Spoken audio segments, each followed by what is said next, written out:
Hello বন্ধুরা, আমি তোমাদের সোশ্যাল মিডিয়া স্টার সিনজান। আজ ঘুম থেকে উঠে অনেকটা দেরি হয়ে গেছিলাম, কারণ তোমরা তো জানোই আগের দিন আমি জাকারিয়া স্ট্রিট গেছিলাম। তারপর ব্রেকফাস্টটা করলাম। ব্রেকফাস্ট ছিল লম্বা পাউরুটি আর ওই জাকারিয়া স্ট্রিটের আফগানি চিকেন। বেঁচে গেছিলো বলে এটা খেলাম। তারপরে খেয়ে নিয়ে দোকানে গিয়ে বসলাম। দেখতে পাচ্ছি দোকানে কাজ করছি আমি। আমার আজকে দোকানে কাজ করতে করতে প্রায় 2:30 মতো বেজে গেল। 2:30টার সময় বাড়ি এসে লাঞ্চ করলাম। লাঞ্চ ছিল ডাল ভাত, নারকেল ভাজা, মাছ ভাজা, আলু ভাজা, স্যালাড আর কুলের আচার। এটা আমি এখন খাবো। তো খেয়ে নিয়ে একটু ভাত ঘুম দিয়ে বিকেলে আবার চলে আসলাম দোকানে। দেখতে পাচ্ছি আমি দোকানে কাজ করছি। দোকানে কাজ করতে করতে কখন যে আমার 9টা বেজে যায় সেটা তো বুঝতেই পারি না। 9টার সময় বাড়ি এসে আবার এডিটিং করতে বসে পড়লাম। দেখতে পাচ্ছি আমি এডিটিং করছি।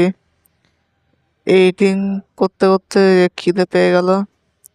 10টা বেজে গেছিলো বলে খিদে পেয়ে গেল। তারপর ডিনারে ছিল আজকে রুটি, আলু ভাজা আর বেগুন ভাজা, পুরো সিম্পল খাবার। এটা আমি এখন খাবো।